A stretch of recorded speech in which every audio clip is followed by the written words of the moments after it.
Good morning students. मैं आपकी EVS ma'am. जो हम चैप्टर पढ़ रहे हैं वाटर पोल्यूशन ईवीएस का, तो जिसमें हमने वाटर पोल्यूशन में हमने वाटर के डेफिनेशंस पढ़े थे और वाटर पोल्यूशन के सोर्सेज और वाटर का डेफिनेशन क्या था। आज हम पढ़ने वाले हैं टाइप्स ऑफ वाटर पोल्यूटेंट्स, क्योंकि वाटर का जो पोल्यूटेंट होगा वही वाटर को पोल्यूट करेगा। ठीक है, अब कौन से ऐसे पोल्यूटेंट्स हैं जो वाटर को पोल्यूट करते हैं, तो उसमें सबसे पहले हैं ऑर्गेनिक पोल्यूटेंट्स।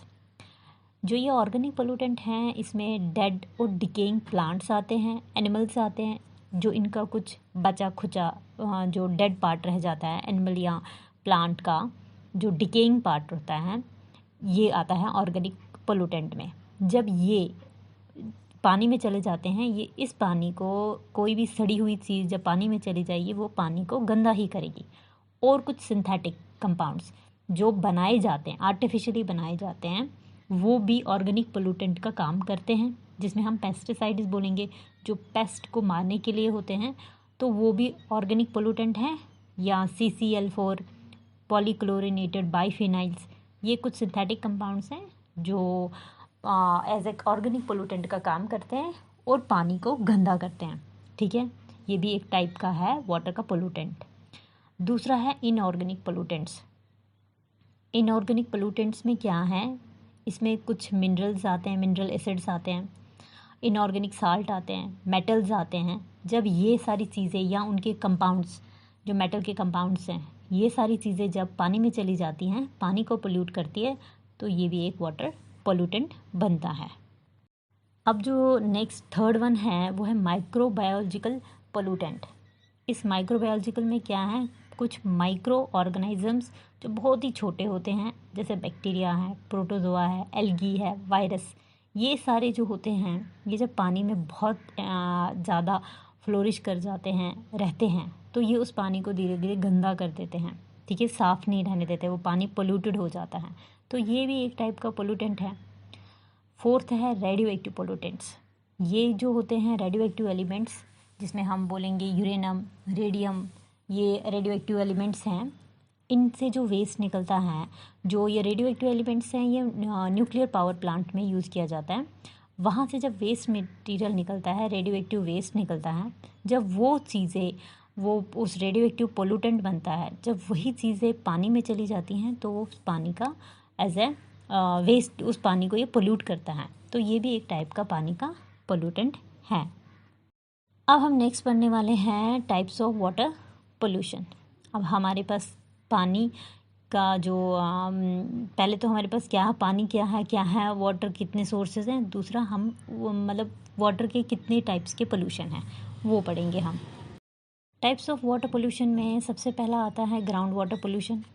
ग्राउंड वाटर जो है, ये होता है below the surface of ground. ठीक है, ग्राउंड से बिल्कुल सरफेस की तरफ, बिलो द सरफेस जो है उससे बिल्कुल नीचे जब आप अंदर जाते हो ज़मीन के अंदर, वो ग्राउंड वाटर होता है। जो हमेशा यूज़ किया जाता है, वो सेफ़ होता है for drinking purpose, agricultural purpose, industrial purpose, इनके लिए बहुत सेफ़ होता है, हम यूज़ कर सकते हैं वो पानी। ग्राउंड वाला पानी, जो ग्राउंड वाटर पानी होता है ज़मीन के नीचे वाला, वो हम यूज़ करते हैं। मगर आजकल नवाडेज़ आप देखेंगे कि ये भी सेफ़ नहीं है, इसको भी काफ़ी ज़्यादा पोल्यूशन हो गया है। कहाँ पे ज़्यादा, जहाँ इंडस्ट्रीज़ एरिया हैं, जहाँ सिटीज़ हैं, वहाँ पे ये बहुत ज़्यादा हेवीली पोल्यूटेड हो गया है। अब इसके काजेज़ क्या हैं ग्राउंड वाटर पोल्यूशन के, वो हम देखेंगे। सबसे पहले क्या होता है कि जो अर्बन और इंडस्ट्रियल वेस्ट है, जहाँ आप शहरों में देखेंगे या जहाँ इंडस्ट्रीज़ हैं, वहाँ से जो वेस्ट निकलता है वो सीधे ही ग्राउंड में चला जाता है, ग्राउंड पे फेंक देते हैं लोग। ठीक है, अर्बन वेस्ट जो भी निकलता है या इंडस्ट्री वाले भी एकदम ग्राउंड में छोड़ देते हैं। वो धीरे धीरे धीरे धीरे इन्फिल्ट्रेट अंदर, ग्राउंड के अंदर, ज़मीन की अंदर की सतह तक चला जाता है। वहाँ पानी है, तो ये गंदगी जो थी, जो ज़मीन के ऊपर डाली गई थी, वो धीरे धीरे अंदर तक पहुँच गई और उस ग्राउंड वाटर को ख़राब कर दिया। उस तरीके से ये वाटर पोल्यूशन हो गया। दूसरा है जो हम फर्टिलाइज़र्स यूज़ करते हैं, पेस्टिसाइड्स यूज़ करते हैं, वो जो फील्ड्स में हम यूज़ करते हैं, वो भी धीरे धीरे धीरे धीरे ज़मीन उसको एब्जॉर्ब करके अंदर वाली सतह तक ले जाएगी और हमारा ग्राउंड वाटर उससे पोल्यूट हो जाता है। जो हम सेप्टिक टैंक्स बनाते हैं, हमेशा मतलब अंडरग्राउंड ही बनाते हैं। उसमें हम अपना वेस्ट, जो भी डोमेस्टिक वेस्ट है, ये सारी चीज़ें वेस्ट जो निकलती हैं, ट्रीटमेंट मतलब जो भी पानी का ट्रीटमेंट वेस्ट पानी उसमें डालते हैं, वो जो भी हमारे अंदर का निकलता है उसके लिए बनाई जाती हैं। मगर अगर उसमें लीकेज हो जाएगी तो भी वो नीचे वो जो ग्राउंड वाटर है उस तक पहुंच जाएगी। तो लीकेज जब सेप्टिक टैंक्स की होती है उसकी वजह से भी ग्राउंड वाटर पोल्यूशन होता है। अभी हमने ग्राउंड वाटर तो पढ़ लिया, अब है सरफेस वाटर, या हम उसको बोलेंगे फ्रेश वाटर पोल्यूशन। सरफेस या फ्रेश वाटर जो है ये वो पानी होता है जो लेक्स, रिवर, पॉन्ड्स, ये आपको बाहर से ही दिख जाता है। कहीं पे भी आप पॉन्ड देखो, रिवर देखो, आप एकदम नेकेड आई से देख पाते हो क्योंकि वो ऊपर होता है, सरफेस के ऊपर होता है। ग्राउंड वाटर जो होता है वो ज़मीन की सतह में होता है, अंदर होता है। वो आपको ऐसे नहीं दिखता है, वो ट्यूबवेल से खोद के निकालना पड़ता है, ठीक है, या हम वो वेल खोदते हैं उस तरीके से निकालना पड़ता है। पर surface water, lakes, rivers, ponds, ये सब तो ऊपर ही सरफेस पे ही होते हैं। अब इसको किस तरीके से पोल्यूशन होता है? सबसे पहले इंडस्ट्रियल एफिलेंट्स, जो सरफेस वाटर है वो यूज़ किया जाता है, जो हम जो is user for disposal of untreated industrial effluents. जो भी इंडस्ट्री में गंदगी निकलती है वो हर कोई, जो भी दरिया मिलता है, पानी, नहर मिलती है, उसमें फेंक दिया जाता है, तो गंदा हो गया ना सरफेस वाटर। और जो भी ये सबसे मेजर एक्चुअली सोर्स है पोल्यूशन का, क्योंकि इंडस्ट्री वाले जो भी हैं पानी में फेंक देते हैं। हम भी अगर हमारे घरों से भी कोई चीज़ निकलती है, हम भी उठा के कहीं नदी नाला होगा उसमें उसमें छोड़ देते हैं वो गंदगी। तो एक सबसे पहले तो इंडस्ट्रियल है। इंडस्ट्री में जितना भी अनट्रीटेड जो चीज़ें होती हैं, जो अच्छे से जो भी वेस्ट निकलता है उसको अगर ट्रीट नहीं किया जाए, वो हो गया अनट्रीटेड, तो उसको वो सीधा पानी में डिस्पोज ऑफ करते हैं। बट डिस्पोज ऑफ, वो अपनी गंदगी तो निकाल रहे हैं अपनी इंडस्ट्री से, मगर यहाँ से पानी को वो ख़राब कर देते हैं। दूसरा है सीवेज। सीवेज जो है, जैसे कि हम अपने घर में human excreta, soap, detergent, paper, cloth, ये सारे जो हैं ये भी ऐसे ही पानी चले जाते हैं, ऐसे ही बिना, अगर पूरी सैनिटेशन ना हो, प्रॉपर सैनिटेशन ना हो, जहाँ पे पुअर सैनिटेशन की होती है वहाँ पे भी खुले दरियाओं में, पानियों में, कहीं आप देखेंगे खुले में लोग बाथरूम करते हैं, वो भी सरफेस वाटर को यूज़ करते हैं, गंदगी कर देते हैं, या कपड़े खुले में धोते हैं, दरिया कहीं मिल गया वहाँ कपड़े धोते हैं, डिटर्जेंट यूज़ करते हैं, सोप यूज़ करते हैं, तो गंदगी हो गई। या कोई भी कचरा घर से निकलता है उठा के दरिया में डाल देते हैं, तो ये हाँ हमारा सीवेज जो घर से निकली गई चीज़ें हैं, इसकी वजह से बहुत सारी चीज़ें जो पानी है वो ख़राब हो जाता है। रूरल एरिया में आप देखेंगे तो वहाँ पे तो घाट पे ही मतलब एक नदी लेते हैं, नदी के घाट पे ही कपड़े धोते हैं, वहीं पे सारी कोई भी जो चीज़ें होती है डंप की जाती है, फेंक दी जाती है, तो उससे भी बहुत सारी चीज़ें, पानी का पोल्यूशन हो जाता है। थर्ड वन है एग्रीकल्चरल वेस्ट। एग्रीकल्चरल वेस्ट जैसे कि फर्टिलाइज़र्स हैं, पेस्टिसाइड्स हैं, ये यूज़ किए जाते हैं, जैसे डीडीटी था, डाइफिनाइल ट्राइक्लोरोइथेन, तो या BHC, बेंजीन, हेक्साक्लोराइड, ये सब जो थे ये यूज़ किए जाते थे as a fertiliser, as a pesticides, कहाँ पे? एग्रीकल्चर में। मगर जब हम एग्रीकल्चर में इनको यूज़ करते हैं तो ये धीरे धीरे वॉश आउट हो जाते हैं, जब सॉइल इरोजन हो या विंड आती है या बारिश पड़ती है, ये धीरे धीरे वॉश आउट होके नदियों में चली जाती है, किसी पॉन्ड में चली गई, किसी रिवर में चली जाती है, वहाँ पे ये उस पानी को ख़राब करती है, क्योंकि ये केमिकल होता है और केमिकल हमेशा दूसरी चीज़ों को ख़राब ही करता है। अगर किसी चीज़ के लिए वो यूज़ किया जाता है अच्छे के लिए, मगर उसका कुछ साइड इफ़ेक्ट भी होता है। हर्बिसाइड्स हैं या केमिकल जो यूज़ एग्रीकल्चर प्रैक्टिसेस में यूज़ किए जाते हैं, वो मेजर सोर्स बनता है वाटर बॉडी के पोल्यूशन का, ठीक है। वो कीड़े को तो मार ही देता है, मगर पानी जो स्वच्छ था, जो साफ़ था, उसको ख़राब कर देता है, क्योंकि उसके अंदर ऐड हो गया केमिकल, तो केमिकल का ऐड होना सही नहीं होता है। नेक्स्ट है discharge from thermal and nuclear plants. Water जो है वो यूज़ किया जाता है, जो भी हमारे जो थर्मल या न्यूक्लियर पावर प्लांट्स हैं वहाँ पानी यूज़ किया जाता है। वहाँ पे पानी जब हम यूज़ करते हैं, पानी जब हम उधर यूज़ करते हैं नेचुरल और ये थर्मल और न्यूक्लियर पावर प्लांट्स में, तो वहाँ पानी हम यूज़ करते हैं ताकि जो भी हीट है उसको हम थोड़ा स्लो डाउन करें। तो वो जो वाटर यूज़ किया जाता है for the dissipation of waste heat, power plants में ये हीटेड वाटर, अब ये पानी जो हमने यूज़ किया ये गर्म हो गया, इस गर्म पानी को भी ऐसे ही वाटर बॉडी में छोड़ दिया जाता है, जिसकी वजह से जो एक्वाटिक लाइफ है, जो नदी दरिया में जो पानी रहता है उसके अंदर की जो लाइफ है, उस फ्लोरा फौना, उनको वो गर्म पानी की आदत नहीं होती है, वो कितना हार्मफुल होता है उनके लिए। तो न्यूक्लियर वेस्ट, जो भी न्यूक्लियर पावर प्लांट्स में रेडियो एक्टिव एलिमेंट्स निकलते हैं, वेस्ट निकलता है, वो भी ऐसे ही पानी में फेंकते हैं, उसकी वजह से कितनी ज़्यादा हार्म होता है इनकी वाटर बॉडीज़ में, जो भी फिश हो या कोई भी एक्वाटिक लाइफ हो उसके लिए हार्म होता है। तो इस तरीके से वाटर का पोल्यूशन होता है, चाहे वो ग्राउंड वाटर का हो चाहे वो सरफेस वाटर का हो। अब जो नेक्स्ट टॉपिक है हमारा इसके साथ ही, वो है इम्पैक्ट ऑफ वाटर पोल्यूशन। क्या इम्पैक्ट होता है वाटर पोल्यूशन का? जहाँ तक हमें पता है हर कोई ऑर्गेनिज्म को पानी चाहिए उसकी मेटाबॉलिक एक्टिविटीज़ के लिए, ठीक है। जहाँ पे वो रहता है वहाँ पे उसको पानी की ज़रूरत पड़ती है, जिस हैबिटाइट में रहता है। चाहे वो डायरेक्ट कंजप्शन करे, मतलब क्लोथ वॉशिंग, बाथिंग, ड्रिंकिंग, इन सब के लिए उसको पानी की ज़रूरत होती है मल्टीपल पर्पसेस के लिए। इनको छोड़ के भी जैसे इरिगेशन है, इंडस्ट्री है, navigation, creation, recreation, construction work, power का जनरेशन, वेस्ट डिस्पोजल, इन सारे कामों के लिए भी पानी की ज़रूरत बहुत होती है। तो डिफरेंट टाइप्स ऑफ जो मतलब different types of water users जो हैं वो उनको पानी की जो प्योरिटी है डिफरेंट डिफरेंट लेवल की होती है। जैसे अगर हमें पानी पीना है तो उसकी प्योरिटी का अलग लेवल होगा, बाथिंग के लिए अगर नहीं भी उतना प्योर होगा तो उसका एक अलग अलग लेवल होगा, इरिगेशन के लिए का जो वाटर की प्योरिटी होगी उसका एक अलग लेवल होगा, ठीक है। अगर हम देखें तो ड्रिंकिंग वाटर का सबसे हाईएस्ट प्योरिटी होनी चाहिए, क्योंकि वो हम पीते हैं, उसका इफ़ेक्ट हमारी बॉडी पे होगा अगर वो गंदा होगा। तो क्या हो जाता है, जो भी पोल्यूटेंट जो है उसके अंदर अगर होगा तो वो पानी को फिज़िकली और केमिकली चेंज कर देता है। तो उसमें कुछ जो भी गंदगी जब चली जाती है तो वो अनफिट होता है हमारे पीने के लिए। जब भी कोई पोल्यूटेंट इसमें जाता है, जैसे कि डाई, क्रोमियम, आयरन कंपाउंड, उसकी वजह से पानी का कलर ही चेंज हो जाता है, या डिटर्जेंट, हाइड्रोकार्बन्स, इसकी वजह से क्या हो जाता है, एक अनप्लेजेंट टेस्ट, पानी को अजीब सा टेस्ट आता है पानी का। जब हम देखते हैं जो पानी का इम्पैक्ट है, जो पोल्यूशन, पानी के पोल्यूशन का जो इम्पैक्ट है, उनको दो कैटेगरीज़ में डिवाइड किया गया है। अब जो इम्पैक्ट है वाटर पोल्यूशन का उसको दो हेडिंग्स में डिस्क्राइब किया गया है कि इम्पैक्ट क्या है वाटर पोल्यूशन का ऑन एक्वेटिक लाइफ और इम्पैक्ट क्या है water pollution on human life. सबसे पहले हम देखेंगे impact of water pollution on aquatic life.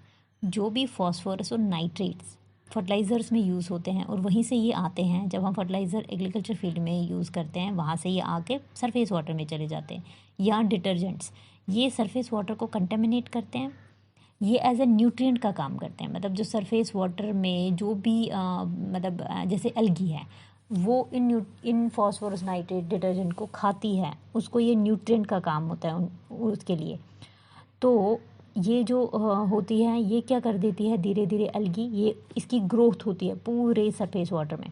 धीरे धीरे पानी जो ऑक्सीजन है, ये डिज़ोल्व्ड ऑक्सीजन जो पानी के अंदर है वो कम हो जाता है। धीरे धीरे उस सरफेस वाटर में एक आप देखेंगे ग्रीन कलर की मैटिंग जैसी हो जाती है, ग्रीन कलर हो जाता है ऊपर से, तो एल्गी वो लग जाता है, उसको यूट्रिफिकेशन कहते हैं। उसकी वजह से फ़िश और बहुत सारे एक्वेटिक ऑर्गेनिजम्स की डेथ हो जाती है, किलिंग हो जाती है, क्योंकि एल्गी का ग्रोथ होना, ठीक है, क्योंकि ये ऑक्सीजन को कंज्यूम बहुत हाई लेवल तक करता है।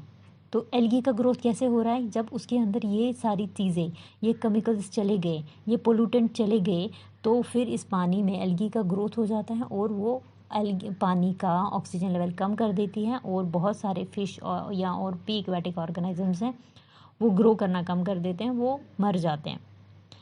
नेक्स्ट है इंडस्ट्रीज से जो भी चीज़ें निकलती हैं वो काफ़ी पॉइजनस केमिकल्स निकलती हैं, जैसे आर्सेनिक है, मरकरी है, कैडमियम है, लेड है, जो एक्वेटिक ऑर्गेनिजम्स के लिए बहुत हार्मफुल होती है, वो उनको किल करती हैं। और ये ह्यूमन बॉडी तक जब पहुंचती है तो थ्रू फूड चेन पहुंचती है ये। जैसे अगर फ़िश ने खा लिया वो वेस्ट जो इंडस्ट्रीज़ के द्वारा पानी में चला गया है, और वो फ़िश को हमने खाया, तो वो उस फ़िश के अंदर वो जो पॉइजनस केमिकल है वो रह जाता है, और फिर उसको हम खाते हैं। उस प्रोसेस को वैसे बायोमैग्निफिकेशन बोलते हैं। मतलब कोई भी केमिकल अगर चला गया है फॉर एग्ज़ाम्पल पानी में चला गया और किसी ऑर्गेनिज्म में खाया, तो वो उसकी सेल में, उसकी टिश्यूज़ में होता है, उधर ही रहता है, वो कहीं कंज्यूम नहीं हो पाता है, वो डाइजेस्ट नहीं होता है, वो उसकी ही बॉडी में रहता है। फिर उस फिश को हमने खाया तो वो हमारे अंदर चला जाता है। इस प्रोसेस को बोलते हैं बायोमैग्निफिकेशन, कि एक्यूमुलेशन इन पॉइजनस केमिकल का एक ऑर्गेनिज्म से दूसरे ऑर्गेनिज्म में होते रहना, ये होता है बायोमैग्निफिकेशन। इसकी वजह से हम तक भी बात पहुंच जाती है। और क्या होता है, बहुत सारे प्लांट्स जो होते हैं एक्वाटिक, जो उनकी डेथ होती है, ठीक है, इसकी वजह से कार्बन डाइऑक्साइड की कंसंट्रेशन क्या हो जाता है, चेंज हो जाती है, क्योंकि जो पानी के जो जो भी पानी का जो, क्योंकि जब प्लांट्स की डेथ हो गई तो ऑक्सीजन ये बाहर छोड़ने वाला कोई नहीं है, तो कार्बन डाइऑक्साइड अंदर लेने वाला कोई नहीं है, तो कंसंट्रेशन जो कार्बन डाइऑक्साइड की है वो चेंज हो जाती है, पानी का पीएच भी चेंज हो जाता है, हर चीज़ चेंज होने लगता है। नेक्स्ट है थर्मल पोल्यूशन, जिसकी वजह से क्या होता है, बहुत ज़्यादा थर्मल जब पावर प्लांट्स होते हैं बहुत हीट होती है उसमें, जब पानी यूज़ किया जाता है उस हीट को कम करने के लिए, तो वो एक्सेस हीट जो है ये वाटर बॉडीज़ में, ये एक्सेस गर्म पानी जब जो है वो एक्वेटिक मतलब पानी में छोड़ दिया जाता है, जब ये बहुत गर्म पानी में छोड़ दिया जाता है, वाटर बॉडी में छोड़ दिया जाता है, उसकी वजह से एक्वेटिक ऑर्गेनिज्म जो है उनकी डेथ हो जाती है, क्योंकि वो इतना गर्म बर्दाश्त नहीं कर पाते हैं, क्योंकि पानी का एक टेम्परेचर होता है, जब उससे ज़्यादा टेम्परेचर जब इंक्रीज़ हो गया तो वहाँ का जो ऑक्सीजन है वो जितना जितना टेम्परेचर राइज होगा पानी का वो कम होता जाएगा। ऑक्सीजन जब कम हो गया तो एक्वेटिक लाइफ कैसे सर्वाइव करेगी, वो कर नहीं सकती है। और बहुत सारे जो ऑयल के पोल्यूटेंट्स हैं वो भी रिस्पॉन्सिबल होते हैं, कुछ कुछ ऑयल के चीज़ें, ग्रीस, ये सारी मशीनों में जो यूज़ की जाती हैं, वो जो पोल्यूटेंट जाता है वाटर बॉडीज़ में, वो वहाँ पे डेथ करवाता है बहुत सारे वाटर बर्ड्स का, फिशेस का, उनकी वजह से डेथ हो जाती है। अब हमारा है next impact on human life. Non biodegradable जो पेस्टिसाइड्स होते हैं, जो डिग्रेड नहीं होते हैं, वो ट्रैवल करते हैं थ्रू फूड चेन्स, ठीक है, और अल्टीमेटली धीरे धीरे वो ह्यूमन तक पहुंचते हैं और वहाँ पे जाके ह्यूमन की फैटी टिश्यू में एक्यूमुलेट होते हैं, और इसकी वजह से नर्वस सिस्टम जो है वो इफ़ेक्ट हो जाता है। अब जो इम्पैक्ट है ह्यूमंस के ऊपर वाटर पोल्यूशन का, इसमें आप देखेंगे कि नॉन बायोडिग्रेडेबल पेस्टिसाइड्स जो हैं वो धीरे धीरे जब हम इसको यूज़ करते हैं वो ट्रैवल करते हैं, ये मतलब हमने अगर खेतों में यूज़ किया, उस पेड़ पौधों को जिसने भी खाया, उस फसल को जिसने भी खाया, उसके अंदर चला जाएगा ये नॉन बायोडिग्रेडेबल पेस्ट, फिर उस जानवर को जिसने खाया फिर वो उसके अंदर भी चला जाएगा, क्योंकि ये इसी तरीके से चलता जाएगा, एक्यूमुलेट होता है। अगर ये जो नॉन बायोडिग्रेडेबल पेस्ट है ये पेड़ के ऊपर पड़ेगा, ये फसलों के ऊपर पड़ेगा, ये ख़त्म होने वाला नहीं है, ये उधर ही रहता है, फिर इस पेड़ पौधे को खाया तो ये पेस्टिसाइड उस जानवर में चला गया, उस जानवर को अगर हमने खाया फिर ये हमारे अंदर चला जाता है, ये एक्यूमुलेट होता है फैटी टिश्यूज़ में और धीरे धीरे हमारे नर्वस सिस्टम को ये हार्म कर देता है। वाटरबॉर्न इन्फेक्शस जो भी होते हैं, मतलब जो पानी में पनपती जो बीमारियां हैं, जैसे टाइफाइड है, बैसिलस डिसेंट्री है, कॉलरा है, एमेबिक डिसेंट्री है, ये बहुत ही प्रोमिनेंट हेल्थ हैज़ार्ड है जो होते हैं जब हम कोई ऐसा पानी पीते हैं जो कंटेमिनेटेड पानी होता है। ये सारी चीज़ें तभी होती हैं जब पानी गंदा हो जाता है। नेक्स्ट है जो फ्लोराइड है, जो जिसमें फ्लोराइड जो है, अगर ये फ्लोराइड चला जाए पानी में तो ये फ्लोरेसिस कहता है, मतलब न्यूरो मसल्स जो हैं उनको इफ़ेक्ट करता है, रेस्पिरेटरी सिस्टम को, गैस्ट्रो इंटेस्टाइनल और डेंटल प्रॉब्लम्स करता है, दांत सफ़ेद के बजाय पीले होने लगते हैं अगर फ्लोराइड वाला केमिकल पानी में चला जाए और वो पानी हमने पी लिया या किसी भी जानवर ने पी लिया। और बहुत सारे रेडियो एक्टिव पोल्यूटेंट्स हैं जो हमारी बॉडी में थ्रू फूड चेन ही पहुंचता है और वाटर के थ्रू पहुंचता है और बाद में हमारी ब्लड में, थायराइड ग्लैंड में और लिवर में, बोन में एक्यूमुलेट हो जाता है, मसल्स में एक्यूमुलेट हो जाता है और धीरे धीरे हमें ये हार्म करने लगता है। जब हम एक्सेस ऑफ नाइट्रेट्स यूज़ करते हैं, फर्टिलाइज़र्स हम यूज़ करते हैं, उस फर्टिलाइज़र में नाइट्रेट बहुत होता है, अगर हमने एक्सेस फर्टिलाइज़र यूज़ किया जिसमें नाइट्रेट बहुत ज़्यादा है, फिर ये अगर पानी में चला गया, जिसकी वजह से एक डिज़ीज़ होती है जिसको ब्लू बेबी सिंड्रोम बोलते हैं, यहाँ पे नाइट्रेट जो है क्या करता है, यही पानी अगर हमारे अंदर चला गया तो ये हमारे हीमोग्लोबिन में, ये पानी जिसमें नाइट्रेट है, ये जो नाइट्रेट है ये हमारे हीमोग्लोबिन ऑफ ब्लड में चला जाता है और वहाँ पे ये इस हीमोग्लोबिन को मिथ हीमोग्लोबिन बना देता है, जिसकी वजह से क्या होता है, जिस हीमोग्लोबिन के साथ ऑक्सीजन अटैच होता था अब वहाँ ऑक्सीजन अटैच नहीं हो रहा है, वहाँ पे यही नाइट्रेट अटैच हो गया है।